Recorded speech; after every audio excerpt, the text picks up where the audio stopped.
While most fighters are happy to get 2 fights in 1 year, my next guest is fighting twice in less than a month. I caught up with Manuel-Rey Rojas. And part of that September 19th card, we have Manuel-Rey Rojas joining us. Thank you so much for taking the time. Hey, it's good to have you. All right. Sorry about that. Okay, so let me just start over because there's like something just blew over my notes and everything. Yeah, okay. All right, here we go. 3, 2. And part of that September 19th card, we have Manuel-Rey Rojas joining us. Thank you, sir, for taking the time. Hi, how's it going?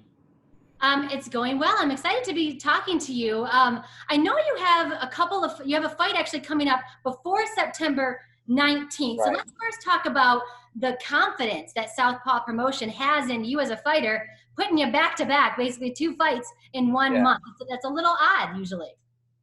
Yeah, it is. But right now I'm just trying to stay busy. I don't think, I'm sorry for not knowing my own stats, but I don't think I've ever fought 4 times in the same year. So right now I'm just trying to stay busy. I fought once last year in October, this year in January. I'm trying to get that fight in August in 2 weeks, and then again in September with you all. So now, does having that many fights in 1 year, does that make you tired, or do you feel like you're kind of get the momentum because you're in a zone? Yeah, for me, it's a momentum thing. Just staying busy, getting good rounds in, building my record up. So August 29th, you'll be against Noel Ichivara, and of course, then on Best in Boxing pay-per-view, our second pay-per-view on September 19th, you'll be going against Alvarez Garcia. What do you know about your opponent there?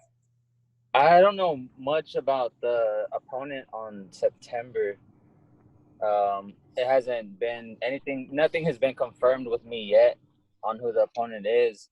But as far as Noel Echeverria, I know he's a good fighter, and he stepped up and fought some big names.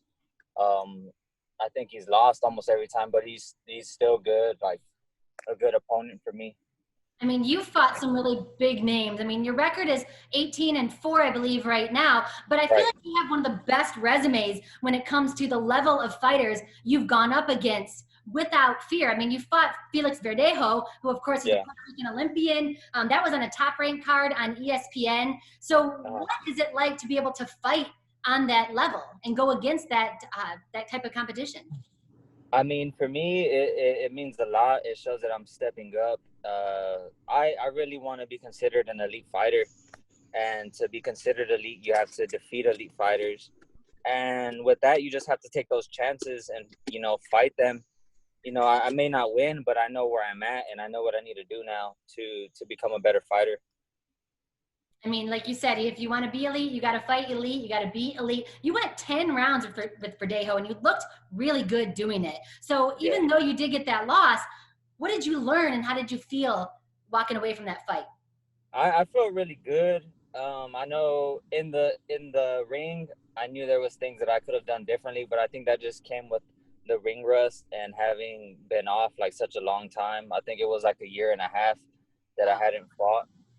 But I mean, from that, I learned just to stay a little bit busier and take a little bit more chances, keep myself in the fight. Gotcha. You're able to watch it as a fighter, or do you watch the fight as a fan? No, I watch it as a fighter. Got to learn something too, because there's things I'm sure that you see afterwards watching the tape, but then also when you're in there, you're like, oh man, that was an opportunity missed, or I did well doing this. Yeah, when I'm watching tape on myself, I'm real critical, even in my wins and the things that I do good. I really try and look at the things that I do bad, mostly. That's good. Keeps you moving forward for sure. Now you're trained by Vince Para, who is known for kind of elevating each fighter in their own style, really pulling out their own style. What has he taught you about yourself and your style in the ring? Just to be more patient and actually like sit down on my punches.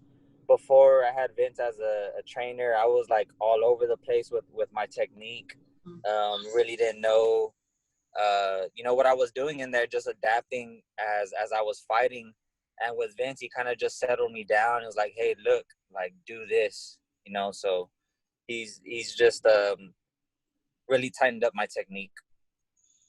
Now you mentioned having a little bit of ring rust when you fought Verdejo, but now you've got several fights on the calendar for this year, maybe a little bit of momentum. But how did that affect you when it all came to a halt in March or so when COVID-19 shut down everything? Oh man, I didn't know when I was gonna fight again. I didn't know when boxing was gonna be back. It was a good thing that I had fought this year before everything had happened. I was on one of the last cards before everything shut down. So, you know, I'm grateful to have fought this year. But to be honest, it's just good to be fighting again, to know that I have 2 fights coming up. Yeah. You know? Do you get that energy from the crowd? Do you feed off them at all? And how might that affect you with an empty arena around you? I do feed off of the crowd, but there's been fights where I walk in and I'm the opponent and the crowd isn't even there for me. Right. And also I sometimes I do better in sparring matches when no one is around. So, you know, it's going to be different fighting with no fans, but I'm all for it. You know, it's not going to make a difference in how I fight. Yeah, you certainly have a lot of fans. They just can't be there in person. How has the world of streaming and companies like Best in Boxing, do you think helped the sport in general get the names out of people who, you know, might not have been known in the sport or are still in the developmental stages? Because now instead of just relying on the gate, you've got fans that we're streaming to across the world. Yeah. Yeah, I think it's good to be streaming sports right now. You know, there's not really a lot going on, especially this Best in Boxing. I don't really know how much is the pay-per-view. Is it $5? It was any $5.99. Yeah, $5.99. See, that's a good deal. I think UFC this past week is close to like 75. So, I mean, you're getting sports for really cheap on a good quality streaming service. So it's a good thing what Best in Boxing is doing right now. Yeah, and Best in Boxing usually does very good matchups as well. They're really good fights. So, you know, I know we want to see some knockouts, but we also as fans want to see some good fights. So do you prefer to go the distance? Do you like to end it or try to end it quickly? I mean, what is your mindset when you step into the ring? My mindset is to just go in there and beat somebody up. Like it doesn't matter. Yes, that's a good thing to have when you're a fighter. Yeah, it doesn't matter like if they go 1 round or if they go 10, you know, as long as I'm in there and I'm having fun beating someone up, that's all that matters to me.